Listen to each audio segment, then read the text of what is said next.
तो दलेल भाई ईरान गए थे, वो बादाम बहुत लेके आए। जब भी दलेल भाई प्रैक्टिस के लिए जाए, मैं और उसमें से थोड़े से बादाम चुरावे और खाए। मुझे डाउट हो गया कि कोई खा रहा है बादाम। 15 मिनट के बाद क्रीम पास वाला आया, उसने कमरे में एंटर किया, तो अलमारी खोल दी, उसका हाथ ही बहुत बड़ा था। कल एक टूर्नामेंट एक ऐसी जगह है जहां पर आपको अलग अलग सिचुएशन में वॉलीबॉल खेलनी पड़ता है। जब मैं प्लेयर बन के गांव में वापसी गया तो यार कल तक तो पिल्ला लड़ाता था, आज इतना बड़ा प्लेयर बन गया, तो लोगों को सरप्राइज हुआ था।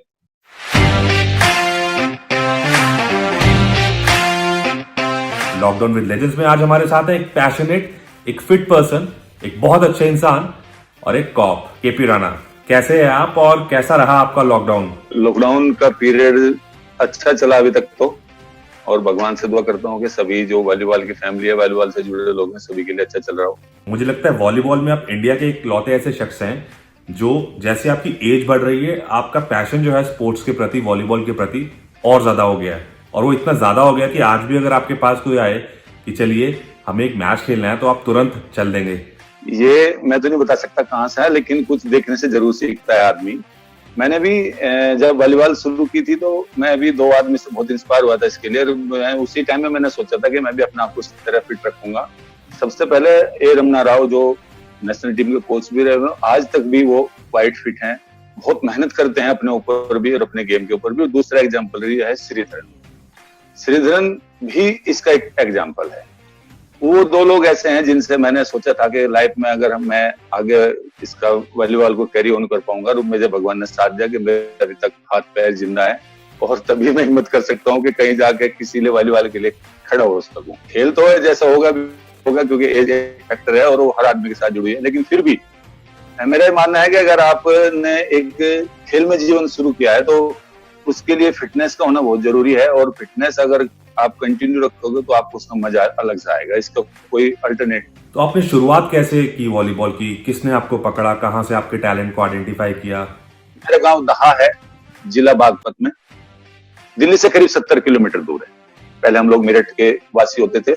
मेरे गांव में ही एक इतिहास है वॉलीबॉल का। आज भी करंट सिनेरियो में भी आज मेरे गांव में 2 नेट तो प्रॉपर चलते हैं, जिसमें 20-20, 22-22 बच्चे हैं। और उसकी देन मैं मानता हूं कि हमारे जो पूर्वज थे, मेरे एक्चुअल ईयर तो याद नहीं है, लेकिन हमारे गांव से एक आदमी जो हमारे बाबा शायद या ताऊ लगते होंगे, उन्होंने वॉलीबॉल में नेशनल रिप्रेजेंट किया था 1957 में, जैसा लोग बताते हैं। एग्जैक्ट ईयर वो भी नहीं जानते, लेकिन बताते 1957-58 में नेशनल चैंपियनशिप हमारे गांव का एक लड़का खेल के आया था। उसके बाद में हमारे गांव में आज की डेट में हम लोग, मैं और मेरे ताऊ जी का लड़का, 2 इंटरनेशनल हैं। एक लड़का अभी लास्ट 2 साल पहले ही जूनियर इंडिया खेला है, और कम से कम 17-18 लड़के ऐसे हैं हमारे गांव में जो नेशनल चैंपियनशिप खेल चुके हैं और अच्छे जॉब में निकले हैं वहां से। एक बार मैं ऐसे ही घूमते फिरते सड़क पर घूम रहा था तो मोहन विकिंस की टीम उस समय बहुत जानी मानी टीम थी और वो लोकल के टूर्नामेंट भी खेलते थे ऑल इंडिया के साथ साथ। वो क्योंकि वहां पर बहुत लोकल के प्लेयर, हमारे गांव की तरफ बहुत से प्लेयर मोहन विकिंस में थे, तो वो लोकल में भी पार्टिसिपेट करते थे।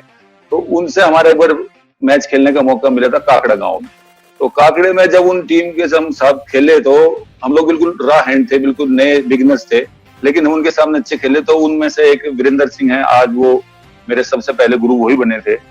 तो आज वो इस दुनिया में नहीं है, लेकिन उन्होंने मेरे जीवन में बहुत बड़ा बदलाव किया था कि वो घर पे आए और मेरे पिताजी को आके कहने लगे कि आपका लड़का हम लोग उधार मांगते हैं, इसके अंदर हमें टैलेंट नजर आया कुछ, आप अगर चाहो तो हम मोहन विकिंस के प्लेयर हैं। मैं इस तरह उसने अपना परिचय दिया तो मेरे पिताजी थोड़े से हिचकिचाए, यार अभी 14-15 साल उम्र है, पढ़ाई करने दो, कभी ना पढ़ पाए।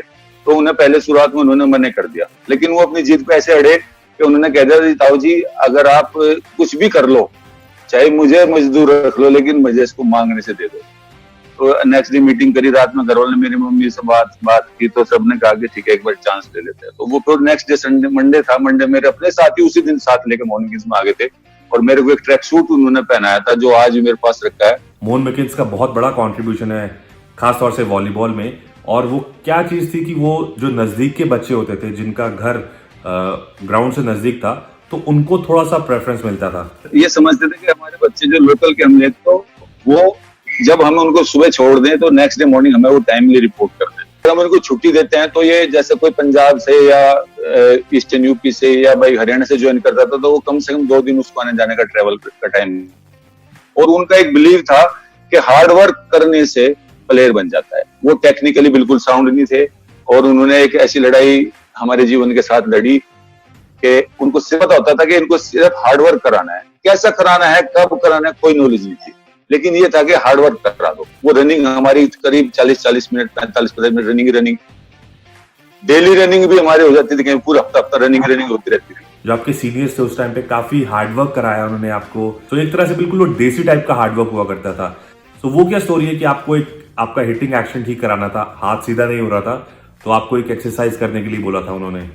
हमारी शुरुआत थी तो मेरे एक्शन में थोड़ा सा गेंद के हिटिंग एक्शन में थोड़ा सा फॉल्ट नजर आया, तो उन्होंने एक गाटर था ऊपर, हमारे वो जो गाटर होते हैं जो छत में डाल देते हैं, हमारे रूम की वो करीब 11 फीट के करीब हाइट थी, तो कह रहे थे इसको टच कर और इसको हमेशा टच करता रहो। तो हमारी प्रैक्टिस के बाद आशीष वो मेरे उस गाटर को 500 बार टच कराते थे कि तेरा एक्शन सुधर जाएगा। वहां कोई बॉल नहीं थी, कोई कुछ नहीं था, बस सिर्फ उसको टच करना, रीच करना, तो रीच से पकड़ने बॉल, वो मेरे में इंप्रूवमेंट आ गया था कि बॉल को रीच सेटिंग होने। और मैं उन्हीं का धन्यवाद मानता हूँ जीवन में, क्योंकि उन्होंने सिर्फ हार्डवर्क करना सिखाया था, कोई शॉर्टकट वो नहीं जानते थे। मतलब प्योर देसी मामला था उस टाइम पे। यूपी में खासतौर से उस टाइम पे वॉलीबॉल बहुत रिच हुआ करता था, काफी अच्छे प्लेयर्स यूपी ने दिए उस टाइम पे। Ranveer Singh was the biggest name, भले ही वो आपसे सीनियर थे, लेकिन उसके बाद भी काफी अच्छे अच्छे प्लेयर्स आए जिनके साथ आप खेले।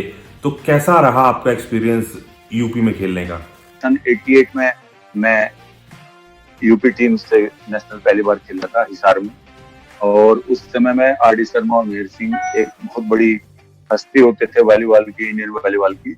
वो दो काउंटर, जिनको आजकल अगर मॉडर्न वॉलीबॉल की बात करें तो काउंटर अटैक, वो एक कंप्लीट डेफिनेशन थे आशीष कि काउंटर अटैकर का मतलब क्या है। आजकल का काउंटर अटैकर का मतलब हो गया चेंज लेना, लेकिन उस समय काउंटर अटैकर का मतलब सारी जिम्मेदारी थी आपको रिसीव करना, आपको डिफेंस करना, और अगर बॉल डिफेंस होके आ गई तो उसको पॉइंट पे किल करना, पॉइंट के लिए उसमें जो काउंटर अटैकर हुआ जेन्युइन में वो काउंटर अटैकर होता था। आजकल तो चेंज लेने के लिए काउंटर अटैकर यूज करते हैं, लेकिन वो काउंटर अटैकर वो होता था कि डिफेंस बॉल को किल करना, और उसके लिए डिफेंस के बाद बॉल जो आप डिफेंस जब करोगे तो उसकी बॉल एक्यूरेट, कभी बहुत ही कम चांस होते हैं कि एक्यूरेट उसके पास आए, ज्यादातर हाई बॉल बनती थी। आज भी ज्यादातर अगर डिफेंसिव कॉम्प्लेक्स 2 में अगर बॉल कलेक्ट करते हो सेटर के पास, आज भी कॉम्प्लेक्स 2 में बॉल हाई बॉल ज्यादा बनती है, और उसको किल करके पॉइंट निकालना और उसकी गारंटी इन दोनों प्लेयर्स की 100% होती थी। इनका कहना होता था मीटिंग से पहले रूम में कि बस डिफेंस करके लेना, बाकी काम हमारा, ये इतने कंफर्म प्लेयर। सो चेंज वाला जो सिस्टम था काफी डिफिकल्ट था, आपको डबल मेहनत करनी पड़ती थी। कभी कभार ऐसा होता था कि आप आधा घंटा वॉलीबॉल खेल रहे हैं और किसी भी टीम का एक भी पॉइंट नहीं बना, और खास तौर से वो एक चेंज लेना कि आपने अपनी सर्विस की, उधर से जो बॉल हिट हुई है उसको पहले डिफेंस किया आपने, और उसके बाद फिर जो उठी हुई बॉल थी उसको हिट करके आपको पॉइंट मिलता था। तो एक तरह से वो डबल मेहनत होती थी उस टाइम पे, अगर आपको एक पॉइंट चाहिए तो। चेंज वाला जो सिस्टम था, आज की डेट में जो वॉलीबॉल है, मैंने आपके बहुत से ऐसे वो देखे हैं, मैं बहुत अच्छे प्रोग्राम लगा assist रहे हैं, और कई लीजेंड्स हमारे भी असली लीजेंड्स हो गए हैं जो तुमने पहले टच किए हैं, हम तो सिर्फ एक पार्ट रहे वॉलीबॉल का। उन्होंने, कई लोगों ने बात की है कि वो वाली ड्रीम टीम का तूने क्वेश्चन किया किसी प्लेयर से, मेरे ध्यान नहीं आ रहा उनका नाम, ड्रीम टीम बनाने के लिए। मैं कहता हूँ कि ड्रीम टीम हर सिनेरियो में बननी चाहिए। जब ओवर ब्लॉक नहीं था तब की टीम अलग बननी चाहिए, तब छोटा प्लेयर जिसके अच्छी जंप होती थी, उसका एग्जाम्पल इतनी कम हाइट का सुरेश मिश्रा, ये ऐसे प्लेयर हैं जिन्होंने इतिहास रचा है। स्वयं सुंदर राव रिस्ट प्लेयर थे, ओवर ब्लॉक उस समय नहीं थे, तो ये बहुत अच्छे इफेक्टिव प्लेयर साबित हुए। जब ओवर ब्लॉक आया तो उसने और प्लेयर पैदा, रणवीर इसका एक उदाहरण बना, आर.डी. शर्मा जो ओवर ब्लॉक होने के बाद भी सक्सेस हुए, और जब ब्लॉकर भी अच्छे इंट्रोड्यूस हुए तो प्लेयर्स की पहले हर टीम में एक मेन प्लेयर होता था, लेकिन जब ओवर ब्लॉक शुरू हुआ तो एक टीम में कम से कम 3-4 प्लेयर का एक्स्ट्राऑर्डिनरी होना जरूरी हो, जब वो चैंपियन हो पाए। और अब जब से सर्विस में टेनिस सिस्टम शुरू हुआ है, तब से अब सर्विस को, पहले अगर हम चेन सिस्टम जो था जिसमें 15 पॉइंट का स्कोर होता था, उसमें अगर आप सर्विस नेट में मारोगे तो आप टीम से, आपसे बुरा कोई नहीं होता टीम के लिए। लेकिन आज का प्लेयर अगर नेट पर सर्विस मार देता है, उसके लिए कोई बॉदर नहीं है, ना कोच को ना टीम को। ये बहुत बड़ा चेंज है, लिबरो इंट्रोडक्शन बहुत बड़ा चेंज है। पहले मेहर, एक्चुअल में अगर कोई लिबरो का काम करता था इंडियन टीम में तो वो मेहर सिंह था, सुखपाल पाली था, उनका रिसेप्शन परफेक्ट था, हाथ में जाएगा, सेटर के हाथ में जाएगा। ये चीजें जब चेंज एक्चुअली मैं मानता हूँ आशीष अपनी तरफ से कि रूल का बहुत बड़ा रोल है प्लेयर की परफॉर्मेंस। जैसे रूल होंगे ऐसे प्लेयर परफॉर्म करेंगे, ये एक सिस्टम है। अपने अपने इरा के, अपने अपने समय के हर प्लेयर महान। आप बड़े खुशकिस्मत थे कि आपको लेजेंडरी बल्लू सर जो थे उनको देखने का मौका मिला या खेलने का उनके सामने कभी आपको मौका मिला। बलवंत सिंह बल्लू अपने समय का महान प्लेयर है, आज भी कहते हैं, श्रीधर ने बहुत तारीफ की, हम लोग, मैं भी एक सौभाग्यशाली ऐसा प्लेयर हूँ कि बलवंत सिंह बल्लू का जब खत्म हो चुके थे वो 57 एज की, सतना में और रेणुकूट में काली टूर्नामेंट था, उन दो टूर्नामेंट में उस प्लेयर के खिलाफ खेलने का चांस मुझे मिला था। मैं वो अपने आप में वो प्लेयर कह सकता हूँ कि मैंने दोनों इरा, बलवंत सिंह बल्लू का इरा, उसके बाद का इरा और हमारे बाद का जो वॉलीबॉल है, वो तीनों में मैंने अपना एक आंखों से देखा है, उसको फील किया, उसको खेला है, मैं वो अपना प्लेयर मानता हूँ। सो यूपी ने आपको एक प्लेटफॉर्म दिया, उसके बाद आप you got an offer in Delhi police, आपने दिल्ली पुलिस में ज्वाइन किया। और कब ज्वाइन किया, कैसा था उस टाइम पे दिल्ली का माहौल, क्योंकि आप उत्तर प्रदेश से आए थे और दिल्ली बिल्कुल टोटली एक अलग जगह, फास्ट सिटी। तो कितनी डिफिकल्टी हुई आपको दिल्ली में अपने आप को एडजस्ट करने में? मैंने 91 में दिल्ली पुलिस को ज्वाइन किया था। हाँ, सिर्फ दिल्ली में हम लोग जब जॉब मिला, एक बहुत सेफ्टी और सिक्योरिटी लाइफ की बनी थी। जब हमने ज्वाइन किया था दिल्ली में बहुत से लोगों का कहना था कि दिल्ली है बहुत फास्ट है, वहां पर सिस्टम दूसरे हो जाएंगे, सरवाइव नहीं कर पाते बहुत से लोग, तो ये भी एक चैलेंज था। फिर हमने, मेरे साथी बहुत अच्छे मिले मुझे, बाद में राजविंदर मलिक था, प्रमोद राणा था, अरुण शर्मा, सौरभ सूदन, शरद कौशिक, ये सब हम लोग ऐसे थे, हम लोग इंडियन टीम में थे और कुछ हमारे नेशनल लेवल पे बहुत अच्छा परफॉर्म करे थे। तो हम लोग का ग्रुप बना आशीष, और उससे हम लोग भूल गए सब कुछ बाहर की दुनिया और हम किसी में एंगेज नहीं हो पाए। सुधीर भी आया बाद में, विशंबर है, तो ये एक टीम ऐसी बनी जिसमें हम सिर्फ अपनी टीम में मस्त रहे। हम दिल्ली को, मैं तो नहीं कहता कि हमने चैंपियन बनाया, लेकिन दिल्ली ने एक फर्स्ट फोर में हमेशा 8-10 साल तक दस्तक रखी और मैं इन सभी प्लेयरों को इसका क्रेडिट देना चाहूंगा कि इन्होंने हार्ड वर्क किया। आज स्टेडियम एक सेंटर होता था हमारा, जिसमें हम लोग सारे, चाहे वो पुलिस का है, चाहे कस्टम्स का है, LIC का है, लेकिन हम लोग सारे एक टीम से खेलते थे और उसका एडवांटेज हमें नेशनल चैंपियनशिप में मिलता था कि हम लोग सारे प्रैक्टिस भी एक ही साथ करते थे, तो इसलिए दिल्ली परफॉर्म कर पाई थी।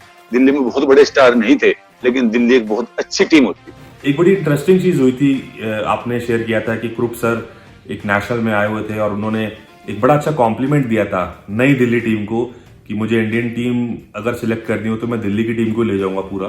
सो वो क्या इंसिडेंट था? एक बार तो 98 ग्रुप सर उस समय नेशनल कोच थे, तो दिल्ली टीम ने जब वहां से जाकर हमने लीग में परफॉर्मेंस शुरू की, तो उनसे एक पत्रकार पूछ बैठे कि जी आप इंडियन टीम सेलेक्ट करना चाहते हैं, यहाँ पे सेलेक्ट करने के लिए आए, आप क्या देख रहे हैं आप यहाँ पे? उनका एक वर्ड था कि मेरा मन तो ये करता है कि पूरी दिल्ली टीम इंडियन टीम में ले लो, इतना अच्छा परफॉर्म कर रही है। हमारी खेलने की जो अरुण के बाद जो सिस्टम आया था, वो डोजिंग का फर्स्ट गेम बिलोंग करता था साउथ की टीम को।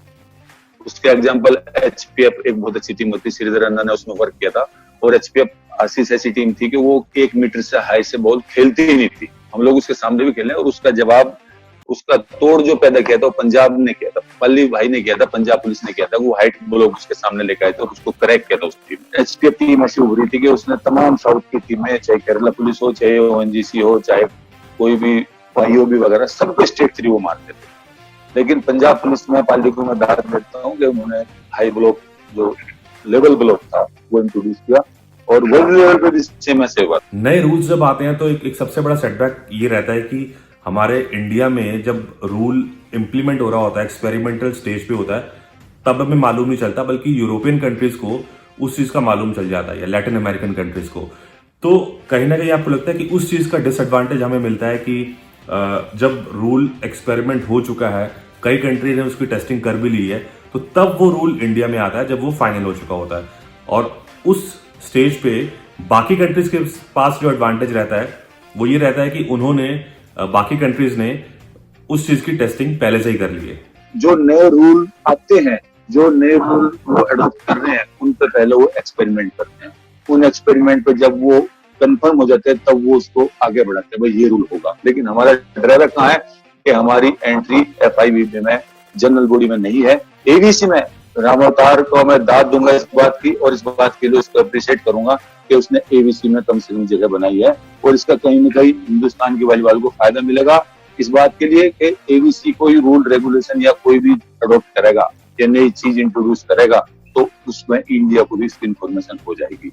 आई स्टिल रिमेम्बर कि आप जब आपने ड्यूटीज अपनी ज्वाइन की थी तो आपको एक आनंद विहार जो ISBT है, बड़ा ही एक इम्पॉर्टेंट एरिया रहता है, वहाँ पर क्राइम बहुत ज़्यादा था और आपको वहाँ का चार्ज मिला और आपने जितने वहाँ पर जो क्रिमिनल्स थे या जो कोई उन चीज़ों में इन्वॉल्व रहते थे उन सबको आपने वॉलीबॉल खेलने में लगा दिया था। तो वो क्या किस्सा था पूरा? ये बात 2002 या 3 की बात है। मैं चौकी इंचार्ज आनंद विहार बस अड्डा था, तो वहां पर बहुत से ऐसी ड्राइवर की, ऐसी बस का ड्राइवर, ऑटो का ड्राइवर, हमारा ज्यादातर पाला जो है ड्राइवर से पड़ता था। और वो लोग जब भी टाइम होता था तो वहाँ ताश खेलते थे या सट्टाबाजी चलती थी। बहुत से ऐसे लोग होते थे वहां पर नशाबाजी बहुत ज्यादा थी। तो पार्क को वहाँ पर बहुत सुंदर सा बस अड्डा बना था, नया बस आनंद विहार बस अड्डा, तो उसमें पार्क वगैरह बहुत अच्छी फैसिलिटी थी। तो मैं खुद भी सुबह शाम सोचता था कि मेरा वर्कआउट भी हो जाए। और मैं आज तक भी, जो उन्होंने पहले बात की है कि आप लोग किस बात से इंस्पायर है, मैं सेल्फ इंस्पायरेशन भी कि फिटनेस के लिए मेरा बहुत मन होता था कि फिट रहना चाहिए यार। वर्दी भी तभी अच्छी लगी जब हम लोग फिट रहते थे। तो फिटनेस के लिए मैं क्यों ना, एक बार मेरे पास 1-2 बच्चा ऐसा था जो वॉलीबॉल टीम में रहा था और हम लोग दोबारा से ड्यूटी में आ गए थे, तो मैंने उसको कहा नेट लगा लेते हैं वॉलीबॉल का। हमने लगाया तो अपने लिए था, लेकिन वहां पे 2-3 ऑटो ड्राइवर आए, सर हम भी खेल रहे हैं, जी खेलो। तो हमने कहा कि हम 3 थे, हमें 6 चाहिए थे। 6 से फिर हम लोगों ने वो 3 के बाद फिर 9 हो गए, 9 से 12 हुए, 12 से ऐसा हुआ था कि कम से कम 30-40 ऐसे बंदे हो गए थे जो सुबह शाम खेलते रहते थे। हम लोग वहाँ चौकी में हैं, अपने काम पे बिजी हैं या कोर्ट में हैं, लेकिन वॉलीबॉल का नेट वहाँ 12 महीने 24 घंटे चलता था। दोपहर में भी वे लोग वॉलीबॉल खेलते हुए नजर आते थे। और बाद में जब मैं वहां से 2 साल तक मैं वहां रहा था, जब मैं वहां से आया तो वो लोग कहते, सर हम लोग सब कुछ दे दे पर आप एक जीवन हमें देके जा रहे हैं और आपने वॉलीबॉल का या हमारे अंदर या खेल का ऐसा भावना घुसा दी कि हम सब बंद नहीं होने दें। और सरप्राइजिंगली आज तक भी बस अड्डे में एक नेट लगा हुआ है और वहाँ कम से कम 30-40 ऐसे आदमी हैं जो सिंस 2002 से आज तक भी वॉलीबॉल खेल रहे हैं। और वो आज भी याद करते हैं कि सर आपने ये चीज हमें बहुत अच्छी दी थी। और उससे फायदा ये हुआ था कि आसपास का जितना भी क्राइम था या लोग सट्टा खेलते थे पैसे की, वो कहते थे वो हम तो सेहत भी ठीक हो गई हमारी और हम लोग इस चीज से भी दूर हो गए। तो उन्होंने मेरे जो फेयरवेल हुआ था वहां से ये बात उन्होंने खुद कही थी कि हमारे जीवन में सुधार कर दिया इस खेल को हमें। और ये वॉलीबॉल की दिन थी, मैं वॉलीबॉल का प्लेयर था, तो मैं सोचता हूँ कि हमने बहुत अच्छा काम किया था। वाकई में तूने की अच्छी बात। अभिजीत ने बड़ी सही चीज बोली थी कि अगर आप स्पोर्ट्स पर्सन है तो ऑफिस में आपके पास हमेशा एक एज रहेगा, एक एडवांटेज रहेगा। और आपके केस में, आपकी जॉब में तो वो बहुत ज्यादा एक एडवांटेज रहता है कि आपको टीम मैनेजमेंट, प्लानिंग पहले से ही प्रैक्टिकली आपने करके देखी हुई है। So was it an advantage for you? हाँ, ये बहुत अच्छा पॉइंट है। और आशीष, वाकई में अभिजीत की बात मैंने भी सुनी थी, उसने भी 2-3 पॉइंट बहुत अच्छे बोले हैं। अगर आप फिट हैं मेंटली भी और फिजिकली भी, तभी आप कंटिन्यू और लॉन्ग टाइम तक वर्क कर सकते हैं। और उसका क्रेडिट मैं अपने खेल को देता हूँ। और मैंने जब SHO शादरा मेरे को चांस मिला था और मैं 3.5 साल तक वहाँ पर SHO शादरा रहा। आशीष, SHO लगने के बाद में आदमी को बहुत से ब्लड प्रेशर या मोटापा या भाई हाइपरटेंशन या एक आदमी को थोड़ा सा ऐसी नेचर हो जाती है कि बहुत इरिटेट सा वो साबित करता है। लेकिन मैं हमेशा कूल रहा और इस बात के लिए क्रेडिट मैं अपने खेल को देता हूँ कि मैं सुबह एक चीज और वहाँ पे थी, श्यामलाल कॉलेज का ग्राउंड का होना, मेरे एरिया में श्यामलाल कॉलेज का होना भी मेरे लिए एक बेनिफिट था। और वहाँ पर एक वॉलीबॉल टीम का होना भी एक जरूरी, एक मेरे लिए वरदान साबित हुआ कि जग्गी सर है वहाँ पर फिजिकल टीचर, वो मेरे पुराने टाइम से दोस्त हैं। तो वहाँ पे जो उन्होंने एटमॉस्फेयर बना रखा था खेल का, हॉकी की टीम का, तो वॉलीबॉल की टीम और नेटबॉल की टीम, तो मुझे वहां जाके बड़ा अच्छा लगता था। और मैं कम से कम 3 या 4 घंटे अपने वहां पे उनके बच्चों के साथ बिताता था। मेरा उनको खेल को देख के मेरा खुद खेलने का मन करता था। मेरे खेल जब मैं उनके साथ खेल लेता था तो मेरी पूरी 24 घंटे की थकावट उतर जाती। और वो चीज ऐसी थी कि मैं दोबारा से रिफ्रेश हो गया। अगर पूरी रात मैंने गश्त की है और रात को सुबह 6 बजे मैं श्यामलाल कॉलेज पहुंच गया, तो 6 से 9 तक हम लोग खेल के या कोई ऐसा गेम, हॉकी भी खेल ली, रनिंग कर ली, तो मैं 10 बजे दोबारा से इस तरह फ्रेश हो जाता था कि पूरी रात तो सो क्या है। सो फर्स्ट टाइम जो इंडियन कैंप था, आपको याद है कि उस टाइम पे जब आप टीम में फर्स्ट टाइम गए कैंप में, और बड़े लेजेंड्स थे बिकॉज इंडिया ने 86 में ब्रॉन्ज मेडल जीता था और उस टीम के बड़े नाम थे उस टाइम कैंप में, चाहे वो संदीप शर्मा थे, दलेल सिंह थे, मेहर सिंह थे। तो कैसा था आपका एक्सपीरियंस जब फर्स्ट टाइम आपने उनको देखा और उनके साथ ट्रेनिंग करने का आपको मौका मिला? लोग आशीष 88 जूनियर इंडियन टीम से हम लोग नेशनल या इंटरनेशनल लेवल पर आए थे। लोग नाम सुनते थे इसका, जब शुरुआत की थी हमने वॉलीबॉल का, कि संदीप शर्मा, दलेल सिंह, सुखपाल पाली, श्रीधर, ये बहुत बड़े बड़े प्लेयर हैं। तो 87 में हम लोग बेंगलोर में हमारा पहला जूनियर का कैंप लगा और उसी दौरान ग्रुप सर चीफ कोच थे नेशनल टीम के, और ये इंडियन टीम जो 86 के मेडल विनर थी उसके मैक्सिमम प्लेयर्स ने पार्टिसिपेट किया था उस कैंप में। सीनियर का कैंप लगा था और हम लकी पर्सन थे कि हम इनकी प्रैक्टिस देख के, इनका डेडिकेशन देख के, इनका स्टाइल देख के हम लोग बहुत कुछ लर्न करते थे बाहर बैठ के, कि कौन आदमी कैसे वार्म करता है, कैसे वो अटैक करता है। जैसे उदय कुमार का अटैक, क्विक अटैक को बहुत वॉच करते थे हम, सेंटर ब्रो करते, क्या उसके हाथ की पोजीशन होती है। हम लोग ने उस टाइम पे बेंगलोर में बहुत कुछ इनसे सीखा था और उसको अडोप्ट भी किया, उसी तरह मेहनत की। मैं एक चीज भी देखता था, महेश सिंह एक ऐसा प्लेयर था, अगर कोच ने ये बोल दिया कि भाई ठीक है टाइम ओवर और रिलैक्स, वो कभी भी कंप्लीट रिलैक्सेशन करता था। इवन पूरी टीम ये लाइनअप के लिए चलो यार हॉस्टल चलेंगे या लंच करेंगे या ब्रेकफास्ट करेंगे, जल्दी में रहते थे। लेकिन अगर आपको कूल डाउन के लिए कोच ने बोल दिया, तो मैंने एक महेश सिंह ऐसा प्लेयर देखा था तो पूरी कंप्लीट कूल डाउन की एक्सरसाइज करने के बाद ही लाइन पे पहुंचता था। वो इतना डेडिकेटेड था। मैंने भी ये सीखा, मैं भी इंडियन टीम में आने का मेरे कोई गॉड फादर नहीं था, सिर्फ एक थी मेरे पास लंबाई थी और मेरे पास कोई गेम नहीं था जब मैं जूनियर टीम के कैंप में आया था। बहुत ही रॉ मटेरियल था मैं, लेकिन मैंने एक चीज सोच के किया था कि हार्ड वर्क करना। तो आप मेहर सिंह से इतने ज्यादा इंस्पायर हो गए कि ट्रेनिंग के बाद आप एक्स्ट्रा 1-1.5 घंटा लगाते थे अलग से ट्रेनिंग करने में। जब वर्कआउट हमारा खत्म हो जाता है इवनिंग में 7 बजे, वहां पे पूरे कैंपस के आसपास बहुत पहाड़ियां हैं। मैं एक रामचंद्र प्लेयर होता है और शरद, तीनों हॉस्टल में गए, सबको ऐसे दिखाया कि भाई ठीक है हॉस्टल में आ गए हम, और किसी दरवाजे से निकल गए और उस पहाड़ी पर जाकर ये चक्कर, ये कितने चक्कर लगाने कहाँ लगे, बस ये नहीं पता था भैया कि सूट मार के आएंगे चलो पहाड़ी पर 10-10, 50-50, 20-20 जितने भी मार सके। टाइम भी देखते थे, कभी कोई देख ना ले, हमें छुप के भी करते थे, ऐसा वर्क करते थे। तब हम लोग जाके वहां साबित हुए कि हम लोग भी यार फर्स्ट 11 में आएंगे, फर्स्ट 12 में आएंगे, फर्स्ट 6 में आएंगे। फर्स्ट 6 में घुसने के लिए फिर लड़ाई लड़ी, ये था लाइफ। एंटरटेनर्स कौन होते थे कि आप जूनियर भी थे, आपके कोई कलीग्स या जूनियर आपसे या कोई सीनियर आपसे जो मन लगा के रखते थे ग्राउंड के बाहर जब आप बैठते होंगे? संदीप शर्मा थे, दलेल सिंह थे, सीनियर थे, तो कौन से ऐसे लोग थे जो जिनके साथ बड़ा मजा आता था बैठने में? शर्मा हटका प्लेयर था आशीष। संदीप शर्मा बहुत, जैसे उसके बेसिकली एजुकेशन इंजीनियर था तो उसकी अप्रोच भी वही थी, क्लासिकल अप्रोच थी उस बंदे की। दलेल भाई बहुत इंटरेस्टेड थे, दलेल भाई के साथ रहना बड़ा मजा आता था। और एक बार ऐसा हुआ कि दलेल भाई 87 में जब एशियन चैंपियनशिप खेल गए, हम लोग कंटिन्यू कैंप में थे जूनियर के, और दोबारा से 19 एशियन गेम्स के लिए 88 में कैंप लग गया दोबारा। तो Indian senior team Asian championship के बाद डायरेक्ट रिपोर्ट करा दी वहीं पे। तो दलेल भाई ईरान गए थे, वो बादाम बहुत लेकर आए, तो 2-3 कट्टे बादाम लेकर आए, करा ईरान में सस्ता मिल जाता, तो मैं लिया डाइट कर। तो एक दिन उन्होंने क्या किया, मैं सर को, जो नॉर्थ इंडियन के नाते हम लोग बच्चे थे तो वो पास बुला लेते थे। मेहर सिंह और दलेल भाई एक रूम में रहते थे, संदीप शर्मा, तो मैं बुला लेते थे मुझे, शरद को और ये रामचंद्र को, आ जाओ भाई, आ जाओ बच्चों, आज। तो हम लोग उनके रूम में जाते थे, तो बादाम, कभी बादाम खिला दिया हमें, कभी पिला दिए, तो हम सोचते यार बड़ा अच्छा, बहुत बढ़िया काम है। तो एक दिन मैं शरद गए, दोनों ने हमें कहा हम बहुत प्यास, बहुत मन करा यार बादाम पीने, बहुत अच्छे लगते थे वो।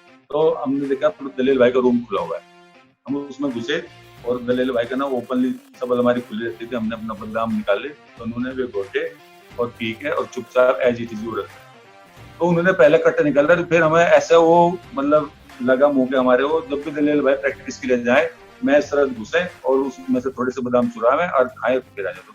तो दलेल भाई ने सोचा यार मैं इसमें से डेली जितने बादाम खाता हूँ इस स्पीड से कट्टा खत्म नहीं हो रहा है मेरा, बहुत जल्दी खत्म हो जा रहा है।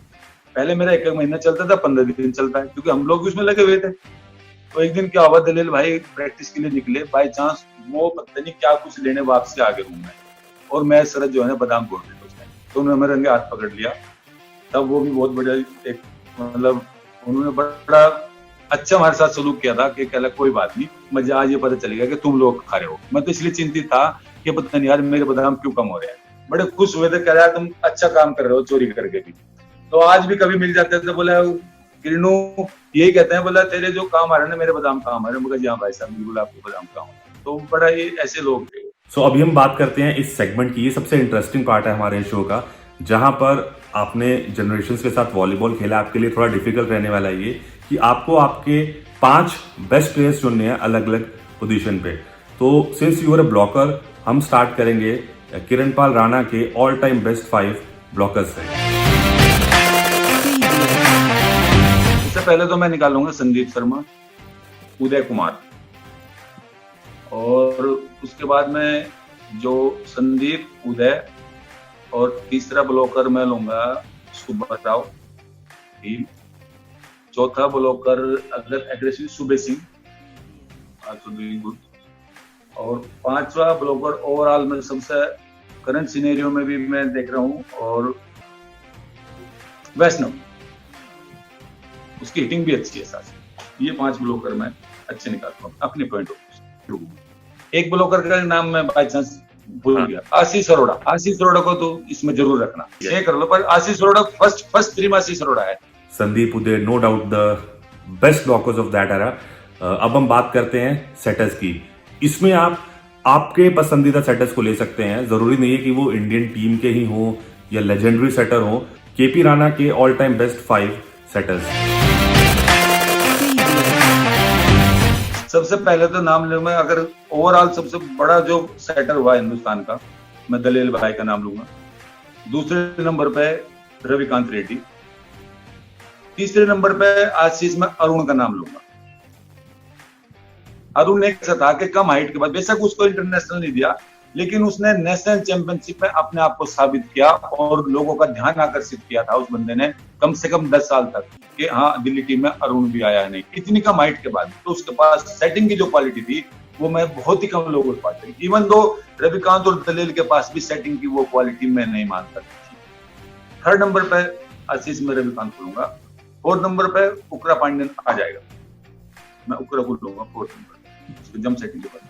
और फिफ्थ सिक्स्थ में तो फिर सेटिंग की अगर बात करें तो लीजेंडरी तो सिद्धरान में भी है। कपिल का नाम मैं लेने वाला था, बस अभी कपिल ही बताते थे दूसरा। No doubt Arun Sharma unlucky रहे कि इंडियन टीम के लिए खेलने का मौका नहीं मिला उन्हें, लेकिन one of the best setters India ever produce. So अब सेटर्स के बाद हम बात करेंगे काउंटर्स की। में कंपैरिजन बहुत टफ है आशीष, और सबसे पहले अगर बेस्ट काउंटर अटैक की बात करूं तो जिसके पास अच्छा रिसेप्शन हो, किलिंग हो, पावर हो, वो उसका सबसे एग्जांपल जाता है मेहर सिंह को क्रेडिट। नंबर 2 पर रणवीर सिंह। रणवीर सिंह बेस्ट रिसेप्शन करते थे, बेस्ट ब्लॉकर थे, बेस्ट अटैकर थे, वो हर जगह फिट होने वाले थे। वो सेंटर ब्लॉकर भी फिट हो जाते थे, वो काउंटर अटैकर भी फिट हो जाते थे। रणवीर नंबर 2 पे, आर.डी. शर्मा, रामेश्वर दत्त 3 नंबर पे। 4 नंबर पे अगर कहीं में लेटेस्ट में आएंगे तो काउंटर में भी कह सकते थे उसको, और यूनिवर्सल भी उसको यूज कर लिया लोगों ने, सुखपाल पाली। रीच की हिटिंग बहुत अच्छी रीच हिटिंग करती है। और 4 हो गए। 5वें नंबर पे मैं जो भी जोसेफ को लूंगा। मेहर सिंह एंड रणवीर सिंह, मतलब आपके जो टॉप 2 प्लेयर्स हैं वो आपके ही दौर के हैं, जो आपने नाम लिया, मेहर सिंह और रणवीर सिंह, और दोनों उत्तर प्रदेश के। सो काउंटर्स के बाद हम बात करते हैं यूनिवर्सल की। किरणपाल राणा के all time best 5 universal attacker. Universal में इसको संदीप भी एक इसका एग्जांपल हो सकता है। नंबर 1 पे मैं संदीप को भी लूंगा, ब्लॉकर भी मैंने उसको लिया, लेकिन उसको क्योंकि इंडियन टीम में यूनिवर्सल का जो शुरुआत करने वाला है वो संदीप शर्मा है, उसने परफॉर्म भी किया है एज यूनिवर्सल। संदीप आ गया पर्थ एशियन चैंपियनशिप में, वो यूनिवर्सली गया था संदीप, और वहां उसने परफॉर्म किया, और वो इस चीज को वर्ल्ड लीग, जो वर्ल्ड की लीग खेलता था, वो यूरोपियन लीग खेल के आया था स्पेन का, तो वहां पे उसने अपने आप को उसमें ढाला था, और उसने इंडियन टीम को उसमें सेवा दी थी। सबसे पहला नंबर 1 पे मैं संदीप को लूंगा था। नंबर 2 पे अमरीर सिंह और सुरजीत। 3 लेटेस्ट में आप कह सकते हैं। चौथे नंबर पे मैं टॉम को रखूं, टॉम ने बहुत अच्छा काम किया 4 नंबर पे। और 5वें नंबर पे करंट का कोई बच्चा उस लेवल पे आगे भी बढ़ सकता है, उस आगे जा सकता है, ऐसी तो कोई बात नहीं है। सबसे पहले संदीप, नंबर 1 पर संदीप आ गया। अमरीर सिंह, सुरजीत, या सुरजीत अमरीर सिंह, कुछ भी कह ले, दोनों बराबर थे मेरे। 3 हो गए। चौथा टॉम, 5वां संजय। मुझे लगता है आप संदीप शर्मा से बहुत ज्यादा इंस्पायर्ड हैं। वो good thing about him was कि किसी भी पोजीशन में उनको खिला दो, centre blocker, universal, counter, he was like a real allrounder player, जो उस टाइम पे हम कहते थे।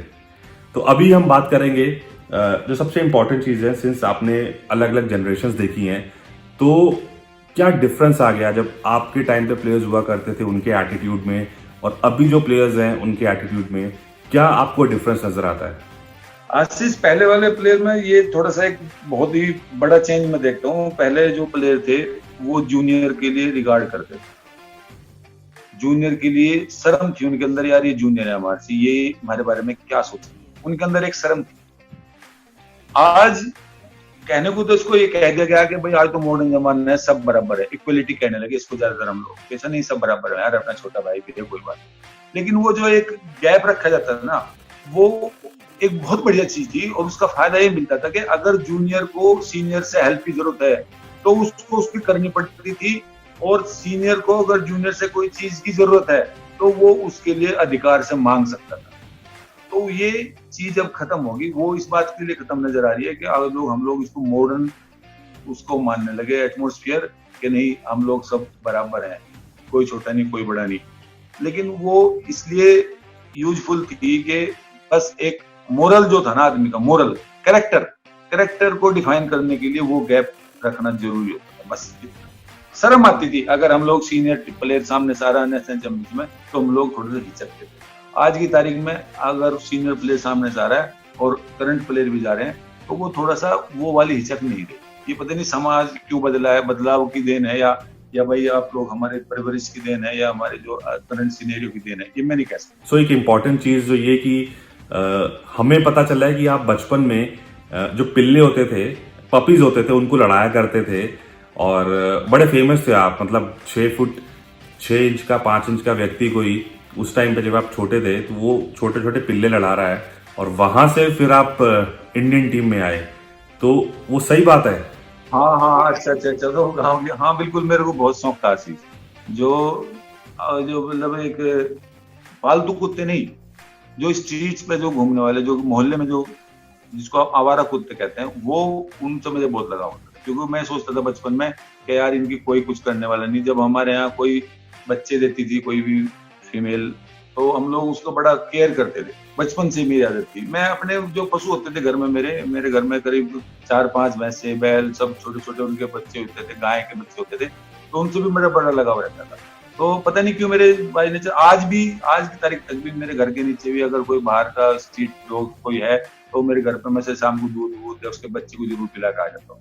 मैंने आज तक नहीं छोड़ा वो बात, ये मेरे अंदर थी। तो पहले लोगों ने मिसाल बनाई थी कि वो तो यार, जब मैं एक्चुअली सरप्राइज था गांव वालों के लिए मेरा गांव से निकलना, एक ही दिन में, क्योंकि सैटरडे में मेरे को मांगने गए थे और मैं संडे की मॉर्निंग में गांव से निकल गया था, और उसके बाद में फिर गांव में निकला। तो लोगों को बड़ा सरप्राइज हुआ, यार वो कहाँ गया एकदम, वो तो यहीं पे पिल्ले लड़ाता है। जब मैं प्लेयर बन के गांव में वापसी गया, तो यार कल तक तो पिल्ले लड़ाता था, आज इतना बड़ा प्लेयर बन गया, तो लोगों को सरप्राइज हुआ था। तो वो इसलिए कही जाती है वो बात। एक सबसे खासियत आपकी मुझे ये लगी कि एक लोकल टूर्नामेंट में कोई बड़ा प्लेयर जाने से ना बहुत घबराता है कि मैं अगर हार गया तो मैं कभी दोबारा उस गांव में जा ही नहीं पाऊंगा। लेकिन you were one of the players, या आई वुड से कि ओनली इंटरनेशनल प्लेयर हमारे दिल्ली से या यूपी के, जो लोकल टूर्नामेंट्स में खेलते थे और अकेले खेलते थे, बच्चों को लेके जाते थे और जीतते भी थे और हारते भी थे और अगले टूर्नामेंट में फिर मिलते थे। तो क्या इंस्पिरेशन था आपका कि लोकल टूर्नामेंट्स में आप अपने आप को इस तरीके से एडजस्ट कर लेते थे? लोकल का हमारे जो खासकर वेस्टर्न यूपी में, जो हरियाणा में जो लोकल खेले जाते हैं टूर्नामेंट, उसमें ही असली प्लेयर की जो एक वो नहीं थी मेंटल स्ट्रेंथ, जो आपको इंडियन टीम में जब आपको बहुत ज्यादा दर्शकों के सामने आप खेलोगे, तो बहुत से प्लेयर ऐसे होते हैं वो उसका प्रेशर नहीं झेल पाते।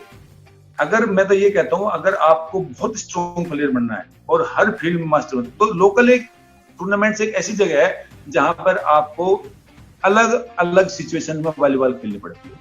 आप नेशनल चैंपियनशिप में, मेरा पार्ट होता था सेंटर ब्लॉकिंग करना, लेकिन लोकल में जाने के बाद मेरा पार्ट सिर्फ सेंटर ब्लॉक नहीं बचता था, मुझे वहां ब्लॉक भी करना, मुझे अटैक भी करना, मुझे रिसीव भी लेना, मुझे डिफेंस भी लेना, और मुझे पब्लिक की, जो पब्लिक बहुत दूर नहीं बैठती है, बेस लाइन के करीब 1 मीटर या आधा मीटर दूर बैठते हैं, और आपको हर बात उनकी कान में आएगी।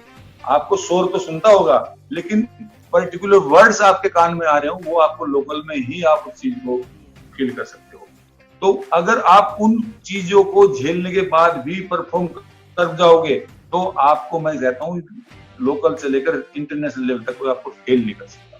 बहुत से ऐसे प्लेयर इसलिए घबराते थे कि वो जो हुटिंग होती है ना, एक तो होता है शोर, एक होता है पर्टिकुलर वर्ड्स जो आपके बारे में कहे जाएं, उसमें बहुत बड़ा अंतर है। 100 रुपया का खेलना और हाय तौबा के सामने खेलना, या आप जैसे बहुत सी क्रिकेट में दर्शक दूर बैठे हैं, कितने प्रेशर होता है कि पर्टिकुलर वर्ड्स आपको सुनाई नहीं देंगे। लेकिन वॉलीबॉल या बास्केटबॉल या जो कबड्डी ऐसे खेल है कि आपको बारे में एक पर्टिकुलर वर्ड्स कह दिया जाएगा, तो आपको या तो उससे बिल्कुल डाउन चले जाओगे या उससे इतना ऊपर उठ जाओगे कि आपको छू नहीं पाएगा। सो क्या मैसेज आप देना चाहेंगे नए जनरेशन को, आपके कलीग्स को, आपके पुलिस के जो कलीग्स हैं उनको, what message you want to give? Volleyball के परिवार को मैं अपनी तरफ से ये कहना चाहूंगा कि हमेशा एक बात का जरूर ध्यान रखें, सिर्फ ऐसा रास्ता है कि खेल में आप ईमानदारी के साथ मेहनत करें।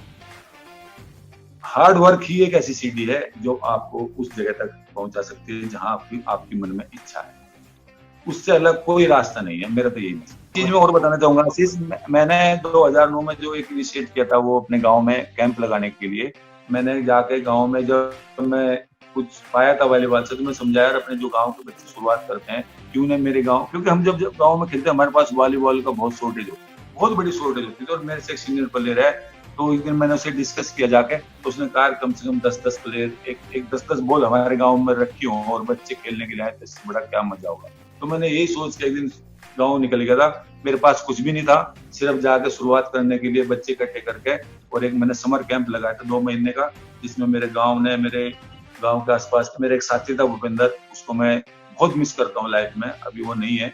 उसने बेचारे ने लोगों से नाज मांग के, गेहूं मांग के एक कैंप चलवाया था। 2 महीने हमारा कैंप चला था, उसमें मेरे एक अशोक था, एक तेजपाल बल्लू, जो आज तक भी उस कंटिन्यू कर रहा है उस काम को। हमारे गाँव में एक बच्चों की चौधरी चरण सिंह के नाम अकेडमी चली हुई है, जिसके बच्चे रोज कम से कम 20-22 बच्चे प्रैक्टिस करते हैं। उस तेजपाल ने बेचारा, हालांकि वो एक बहुत सीरियस बीमारी से मतलब पीड़ित भी है, लेकिन वो उसको कंटिन्यू कर रहा है। मैं दाद देता हूँ उस आदमी को भी।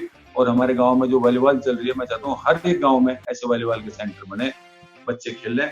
और उसके लिए जो भी सीनियर प्लेयर जिस गांव से जुड़ा है, जो भी जिस स्टेट से जुड़ा है, वो अपने बच्चों के लिए जरूर करें। जो हम सीख के आए हैं, जो हमें मिला है वॉलीबॉल से, उसको हम जरूर दूसरों को दें, और वहां तक दें जहां तक हम लोग पैदा हो पाए। जैसे मैं गांव से आया हूँ, तो मैं अपने गांव तक, जो जिस सेंटर से निकला है, चाहे आईजी स्टेडियम से कोई निकला है, तो वो आईजी स्टेडियम के लिए करे। मैं एक ये भी मैसेज देना चाहता हूँ हर सीनियर प्लेयर को कि जहां से उसको पैदा हुआ है, उस रूट लेवल तक जरूर इन्वेस्ट करे, अपना ज्ञान, अपने धन और अपनी सोच।